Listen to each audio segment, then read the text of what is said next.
The night before my wedding, my mother took me to the back of our apartment.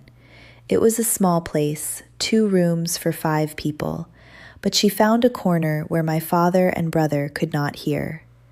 The electricity was out again, the way it always was in Chongjin in those years, and her face was lit only by the single candle we were allowed to burn. She held both my hands. She looked at me the way she always looked at me when she was about to say something important, which was rarely, because in our house, important things were usually not said at all. They were understood. They lived in the space between words, in the weight of a glance, in the things you learn to read on someone's face, because speaking them would have cost something none of us could afford. She squeezed my hands. She said, "A wife obeys her husband. A wife does not complain. A wife makes her husband feel like a man, no matter what. That is how you survive." Then she let go of my hands, stood up, and went back to the kitchen to finish preparing the cold noodles for tomorrow's guests. That was the conversation. 3 sentences. That was everything my mother believed I needed to know before walking into a marriage with a man I had met 4 times. I was 22 years old. If you are new here, my name is Su Min, and this is my channel. I was born in Chongjin, North Hamgyong Province, in the far north of North Korea. I escaped in 2016 after crossing the Tumen River into China in the middle of January, when the river was frozen enough to walk across, but not frozen enough to feel safe. I made it to South Korea 7 months later, through China, through Laos, through Thailand, through a journey I will tell you about in another video, because that story deserves its own space. This channel is where I say the things that were never allowed to be spoken, not in my country, not in my family, not inside the version of myself I was taught to be. The truths that lived underneath the obedience, underneath the performance, underneath the survival. If you want to hear what life was really like for a woman inside North Korea, not the version you see in documentaries, not the version politicians use to make their points, but the version that lived in kitchens and bedrooms and in the silence between a husband and a wife who had been told this was love, subscribe to this channel. Click the like button, turn on the notification bell so you never miss a story, and leave me a comment. Tell me where you are watching from. I read every single one. Now, I want to be very clear about something before I continue. What I am about to share is not one woman's unusual experience. It is not an exception. It is not the story of a particularly bad family or a particularly cruel husband. What I am about to tell you is what nearly every woman I knew in North Korea received as preparation for marriage. Some received slightly more. Most received less, and the consequences of that silence did not stay in the wedding night. They spread outward into years of marriage, into kitchens and sleeping mats, and early mornings where women sat across from men they had promised their lives to, and felt, underneath the routine, a loneliness so ordinary they did not even recognize it as loneliness. They thought it was simply what life was. This is that story. In North Korea, a woman's education about men and marriage happens in 3 invisible lessons. I call them invisible because no one sits you down and teaches them to you formally. There is no class. There is no book. These lessons arrive the way weather arrives, slowly, constantly, until one day you realize you are soaked through and you cannot remember the moment the rain began. The first lesson is this: a husband's needs come before yours because his role is more important than yours. This was never stated as a philosophy. It did not need to be. It was the architecture of every household I ever entered. My father ate first, always, not because he demanded it with words, although sometimes he did, but because the structure of the home made it inevitable. My mother prepared the food. My mother served the food. My father and my brother sat. My mother and I waited. If there was not enough, and there was often not enough, my mother ate last and least. She did this with a kind of automatic grace that I mistook for generosity when I was young. It took me years after leaving to understand that what I had witnessed was not generosity. It was erasure so practiced it had become invisible, even to her. By the time I was a teenager, I understood the lesson completely, without anyone ever speaking it aloud. A man's hunger matters more than yours. A man's comfort matters more than yours. A man's pride is the most fragile and most important thing in the household, and your job, your entire job, is to protect it. If he is tired, you are quiet. If he is angry, you are smaller. If he is wrong, you find a way to let him be right, without him knowing you did anything at all. This was not cruelty in the way the outside world might imagine it. My mother did not teach me this with bitterness. She taught me this the way she taught me to cook rice with not enough water, the way she taught me to patch a coat so the patch did not show, the way she taught me every survival skill she had, because that is what it was, survival. In a country where a man could lose his temper and there was no law, no system, no neighbor who would intervene, a woman who knew how to manage a man's pride was a woman who stayed safe. My mother was not passing down oppression, she was passing down protection. And the terrible thing, the thing I have sat with in therapy for years now, is that she was right. It worked. It kept us alive. And it also, quietly, over the course of a lifetime, made us disappear. If this is resonating with you, if you grew up somewhere that taught you to make yourself smaller so someone else could feel bigger, please subscribe to this channel and like this video. Every like tells me that this story matters. Every subscriber means one more person who gets to hear what was never spoken. I am grateful you are here. The second lesson was harder to see because it disguised itself as something beautiful. We were taught that love was sacrifice, and that a woman's love was measured by how much of herself she was willing to give up. In North Korea, there is a phrase that mothers say to daughters. It translates roughly to, "A woman's heart must be a rubber band." It stretches. It stretches further. It holds things together that would otherwise fall apart. And if it breaks, that is her failure, not the failure of whatever stretched her. I heard this phrase for the first time when I was maybe 14.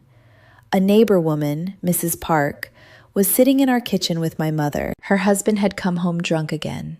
He had not hit her this time, but he had broken a bowl, the only good bowl she had, the one her own mother had given her. She was not crying, she was past crying, or maybe underneath it, in that place where the tears have been used up so many times, they simply stop coming. And my mother said to her, and I can still hear the exact tone of her voice, steady, warm, unbearably kind, she said, "Your heart is strong. It will stretch. It always does." And Mrs. Park nodded, and they drank their barley tea, and the broken bowl was swept up, and life continued. I did not understand until years later what I had actually witnessed. I had witnessed two women performing a ritual that had been passed down through generations, the ritual of calling endurance love, the ritual of renaming pain as strength, the ritual of telling each other that the breaking was not the problem, the failing to stretch further was the problem. And every woman, in every apartment, in every block, in every city I ever lived in, knew this ritual by heart. We performed it for each other constantly. It was the closest thing we had to solidarity, and it was also, I now understand, the thing that kept us from ever asking whether the stretching itself was the problem. When I got married, I carried this lesson into my marriage the way you carry a stone in your pocket. You forget it is there until you reach for something, and your hand closes around it instead. My husband was not a bad man. I want to say that clearly because I am not here to make villains. He was a man who had been raised inside the same system I had, a system that told him his comfort was someone else's responsibility, and told me that providing it was my purpose. He worked at a factory. He came home tired. He expected food. He expected quiet. He expected the apartment to be clean and the child to be calm and his wife to be available for whatever he needed, whether that was a meal or silence or something else in the dark that I had no language for and no framework to understand. Because here is the third lesson, and it was the most devastating of all. We were taught absolutely nothing about our own bodies. Nothing. I do not mean we received incomplete education. I do not mean the information was slightly lacking or a little old-fashioned. I mean there was a void where knowledge should have been, a perfect, deliberate emptiness. In North Korea, the body is not discussed. A woman's body especially is not discussed. Menstruation was something I discovered alone at 12 and understood only because an older girl at school whispered to me what was happening, quickly, nervously, as though the information itself was contraband. Intimacy between a husband and a wife was something that simply happened to you on your wedding night, the way weather happened to you when you walked outside. You did not prepare for it. You did not understand it. You endured it. And in the morning, you got up and made breakfast. My wedding day was a Tuesday in September. The ceremony, if you can call it that, was held at the local People's Committee office. It lasted 11 minutes. A party official read from a prepared statement about the duties of a socialist marriage, about building the nation through the family unit, about loyalty to the leader and to each other, in that order. Always in that order. The leader first, the marriage second. There were no vows the way they exist here. There was a certificate signed and a photograph taken, and then it was done. We walked home. My mother had prepared naengmyeon, cold buckwheat noodles, because it was the one dish she could make that felt like a celebration with the ingredients we had. Neighbors came. They brought what they could, a bottle of soju, a bag of dried anchovies, a small wrapped package of soap that was worth more than anyone would say out loud. They stayed for 2 hours. They toasted us. They told my husband to work hard. They told me to be a good wife. No one told either of us what that actually meant. By evening, everyone had gone. My mother held me at the door. She did not cry. My mother never cried in front of anyone, but I felt her arms tighten around me in a way that said everything her words did not. And then I walked with my husband to our apartment, 3 blocks away, a single room on the 4th floor of a building with no elevator and unreliable water, a thin mattress on the floor, and a curtain my mother had sewn to separate the sleeping area from the rest of the space.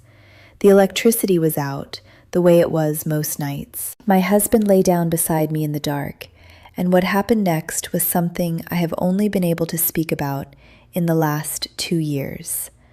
Not because it was violent, it was not, but because the absence of language for an experience can make that experience impossible to hold. I did not know what was happening. I did not know what was supposed to happen. I did not know if what I felt was normal or abnormal, if the discomfort was expected or a sign that something was wrong. I did not know that I was allowed to say wait or slow down or I don't understand. I did not know those words existed in the context of a marriage bed. I had been taught 3 sentences by my mother: obey, don't complain, make him feel like a man. So I lay still, and I was silent. And afterward my husband fell asleep, and I lay in the dark listening to the sounds of the building around me. Other apartments, other lives, a baby crying somewhere above us, the distant hum of a generator that someone on our block had managed to get running. And I stared at the ceiling and I thought, is this what it is? Is this what all of it was leading to? And I had no one to ask. If you have stayed with me this long, I want to thank you. These stories are not easy to carry, and they are not easy to tell. If you want to keep hearing them, please subscribe to this channel, like this video, and turn on the notification bell so you never miss what comes next. Your being here means more to me than I can express. I did not speak about that night for 13 years, not to my mother, not to my sister, not to the women at the market where I sold vegetables on the days I could find vegetables to sell, not to anyone, because there was no framework for speaking about it. The language did not exist. Not just the vocabulary, but the permission. The concept that a woman's experience of her wedding night was something worth discussing, worth examining, worth caring about. That concept did not live anywhere in the world I inhabited. There was a woman I knew, my friend Young Suk, who married 3 months before I did. She was 20, and her husband was 28, a man with a good songbun, a good family background, which meant a slightly better apartment and slightly more reliable food rations. Everyone told her she was lucky. Her mother told her she was lucky. The party official who approved the marriage told her she was lucky. She smiled and agreed, because that is what you did when you were told you were lucky, even if the feeling inside you had no relationship to luck at all. After my own wedding, I visited her. We sat on the floor of her apartment and drank boiled water because there was no tea, and I wanted to ask her. I wanted to say, was it like that for you too? Did you also lie there afterward and feel like something had happened to your body that your mind was not invited to? But I could not form the question. The words would not come because they had never existed in my mouth. So instead we talked about the price of corn at the market and whether the electricity would come back before winter, and the specific way her mother-in-law folded kimchi that was different from how our mothers folded it. We talked about everything except the one thing that sat between us, like a third person in the room. And I could see in her eyes that she wanted to say it too, and neither of us could. And that silence, that shared silence between two women who loved each other and could not speak, that is the thing I grieve most when I look back. Not the pain, not the confusion, the loneliness of standing next to someone who understands you completely and being unable to reach across the space between you, because the space has been filled with rules that neither of you built. What I learned instead, slowly, through months and then years of marriage, I learned the way you learn to walk on a broken ankle, through pain, through adjustment, through the body's stubborn insistence on continuing even when the mind has gone quiet with confusion. I learned what my husband expected. I learned the rhythms. I learned when to be still and when to respond, and how to separate my mind from my body in a way that allowed the body to do what was required, while the mind went somewhere else entirely. And I thought this was normal. I thought every woman did this. I thought the separation was just another form of the rubber band stretching. It was not until I reached South Korea, not until I sat in a resettlement center with other North Korean women, that I heard for the first time another woman describe the same experience. Her name was Miran. She was from Hyesan on the Chinese border, and she had been married for 9 years before she escaped. We were sitting in a circle in a room with fluorescent lights and plastic chairs, the kind of room that exists nowhere in North Korea. Too bright, too clean, too much of everything. A counselor had asked us to share something about our marriages. Most women were quiet. Some talked about hunger, about the difficulty of raising children with nothing, about husbands who drank or disappeared or were taken away by the Bowibu, the secret police, for reasons that were never explained. And then Miran spoke. She spoke carefully, the way you speak when you are testing whether the ground beneath you will hold. She said that on her wedding night, she had felt like a stranger in her own body. She said that for 9 years she had not known that what she felt had a name. She said she had believed the silence was just what marriage was.